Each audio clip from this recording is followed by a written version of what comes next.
After spending 24 hours in Edinburgh, Scotland, otherwise known as Aldreich or the Festival City, we're now renting a car to drive from Edinburgh to Oban, Scotland. On the drive there, we will be making a stop at Stirling Castle, fly the drone around the William Wallace Monument. Tomorrow, we'll be taking a day trip on a ferry from Oban to the Isles of Mull, Staffa, and Iona. We are Anita and Al Adventures. Come along as us Americans drive the curvy and narrow Scottish roads to Oban, Scotland. So long. This must be brand new. Yeah, it looks brand new. Welcome back to Anita and Al Adventures. We have some guests with us. Linda, Anita's sister, and Leah, Linda's daughter. My niece.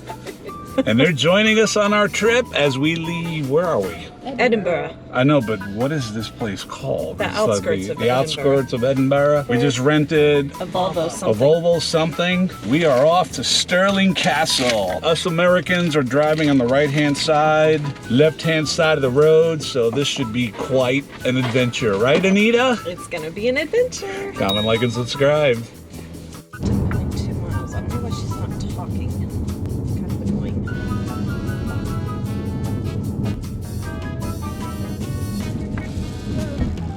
That's what I need you to watch. Well, I can't tell that you're that close to it when I'm looking. You don't at see the a front. curb there? No, because I'm looking at the front.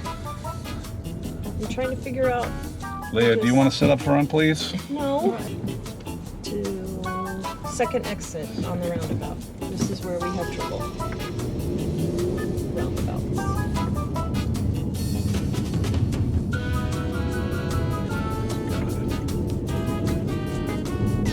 Have an interesting rental car. Haven't quite figured out all the bells and whistles. We can't get the map to talk to us. Al and I are still married. Barely. Welcome to the Anita and Al Adventures, driving through the Midlands, soon to be Highlands. My palms are sweating. What is it? White knuckling. But we're gonna do this.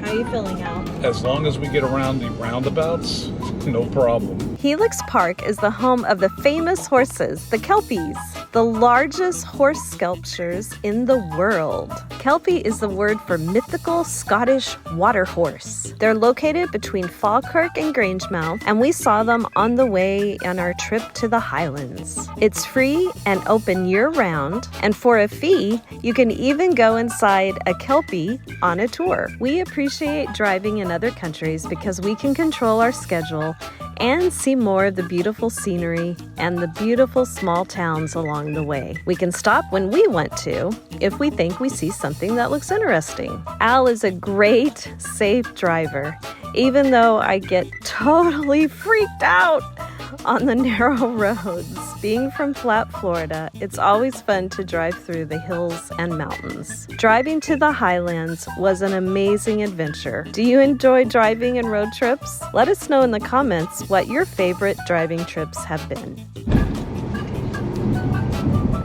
Sheep everywhere! Curb, curb, curb, curb, curb. Whoa, that was close. Big truck. Holy crap. Relax. Another big camper. Another big camper. Everybody take a deep breath.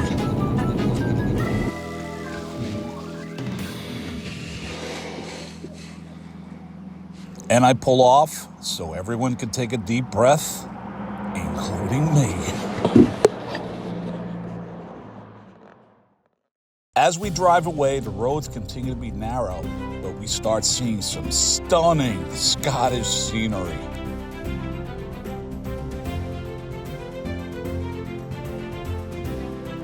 Scottish roads, particularly in the Highlands, have two-way, one-lane roads. To facilitate passing, these roads have passing places, which are pullouts on both sides of the road. An oncoming driver will give way to the other driver. Wow, Stirling Castle. £18 is the price to tour, and this includes a guide. You can also purchase an audio guide. There's a huge parking lot near the entrance, but if that's full, there's street parking located below the hill. This is one of Scotland's greatest stone castles, high on the volcanic top, and it's a great symbol of Scottish independence and national pride. 14th to 16th century original architecture. There are 3 main enclosures and the royal palace, which is the childhood home of Mary Queen of Scots. Such great displays, and the rooms have been beautifully restored. What was your experience at Stirling Castle? Let us know in the comments. As we walk around with our tour group on the castle grounds, Anita and I break away and we walk along the staircase along the perimeter walls, and we get a magnificent view of all of the grounds around Stirling Castle.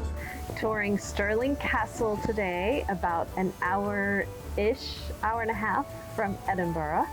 And this was, if you know Mary Queen of Scots, this was her childhood home.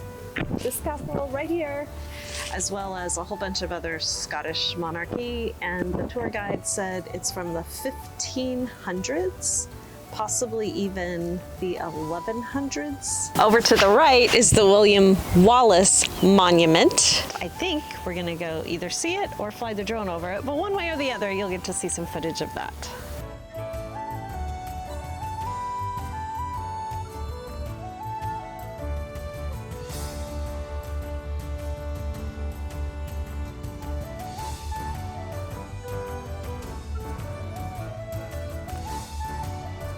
We're going to walk down and take a look at the great kitchens of Stirling Castle. According to the tour guide, he said if you're a vegetarian, you may not want to go down there.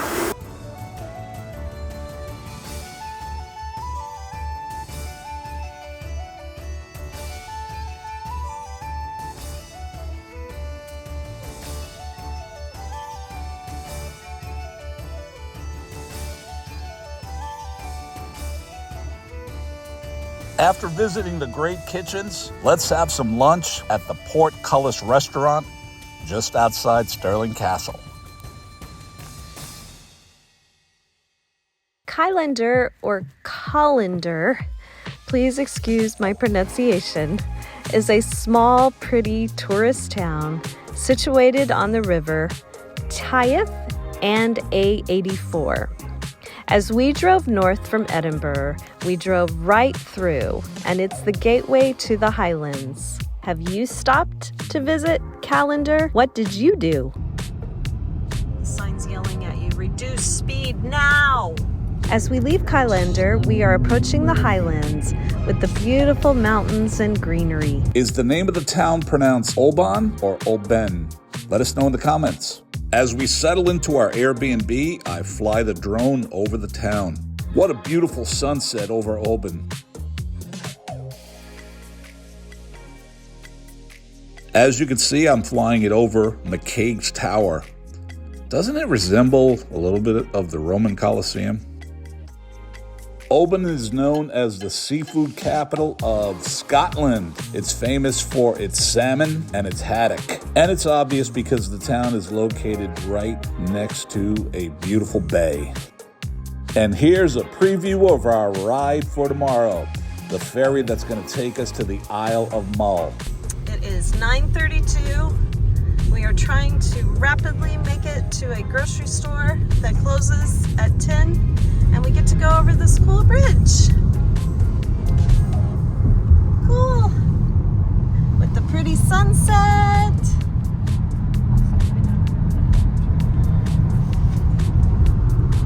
A still bridge. Definitely a one-way bridge. You gotta wait for a stoplight. We drove to this little tiny supermarket in Benderloch, Scotland. And it is almost 10 o'clock at night and look at daylight.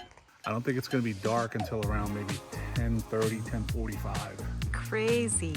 We are that far north that the sun sets a lot later.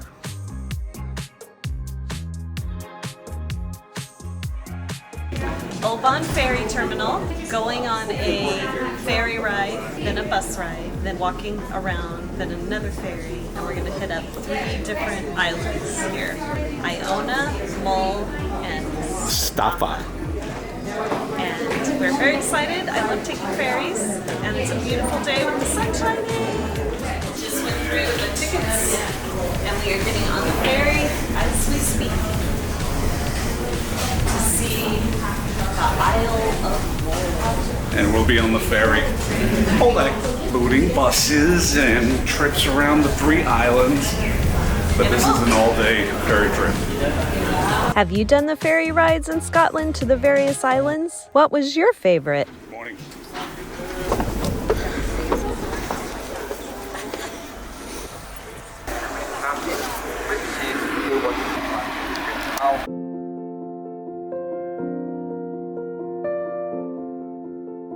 Let's take a quick tour of the ferry. And as you can see, there's lots of lounge areas. There's a nice snack shop, a cafeteria with freshly prepared food, and it has locally sourced ingredients.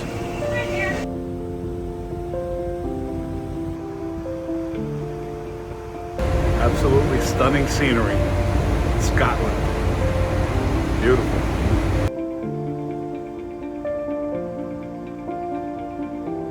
From Oban, we take a 45-minute ferry ride to Craigenure. We are at, that's what I said, Isle of Mull, Craigenure. Easy for you to say. We just did a 45-minute ferry ride, and now we're getting on a bus to take us to more islands.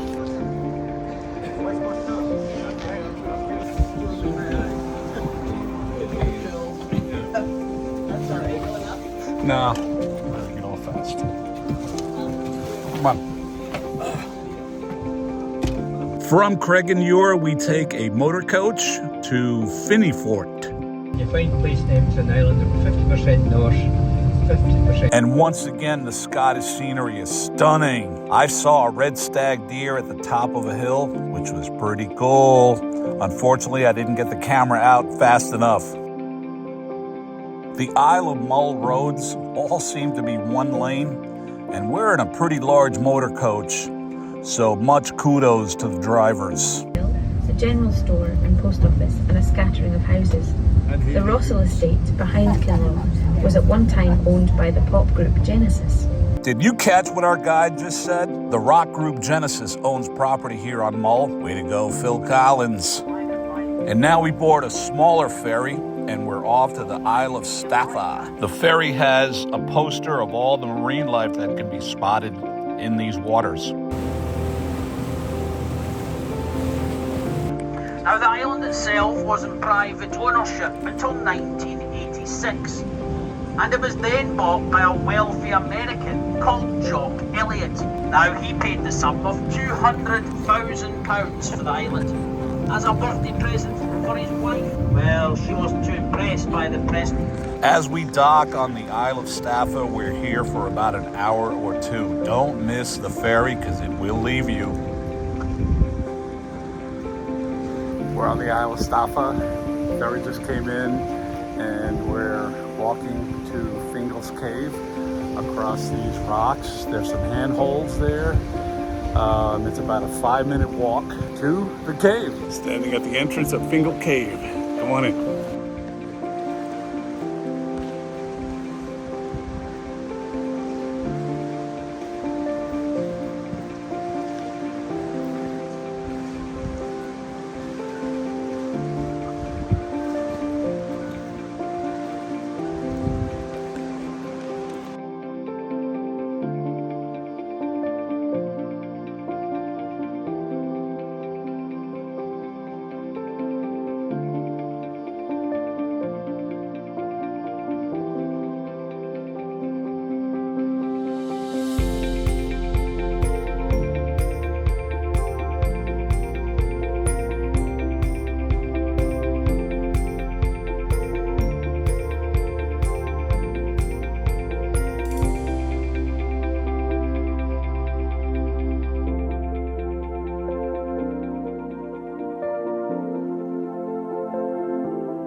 Puffins, once you get off the ferry, you will walk up a steep staircase. The staircase contains about 40 steps.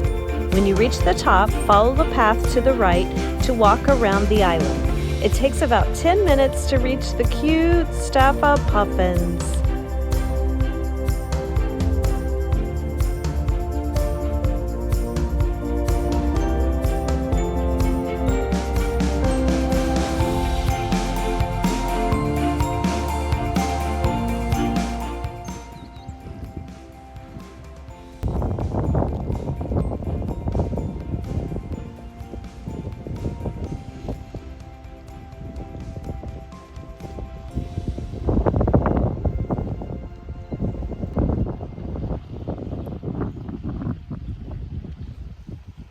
And we're back on the small ferry to the Isle of Iona.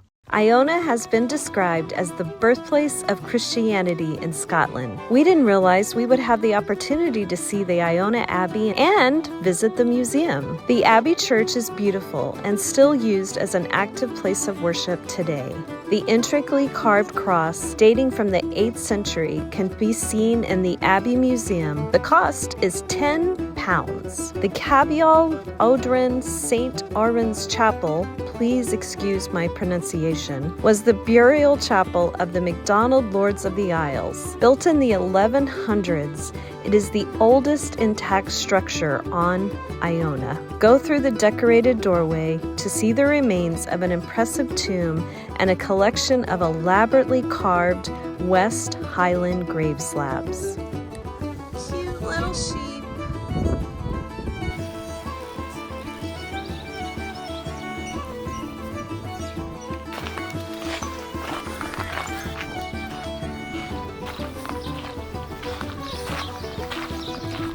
No, this is not the Caribbean. The waters here are pretty frigid, but people are still getting in the water. And here we are boarding the ferry back to Oban. We had a wonderful time. Let us know in the comments if you have taken this trip, the 3-isle trip from Oban.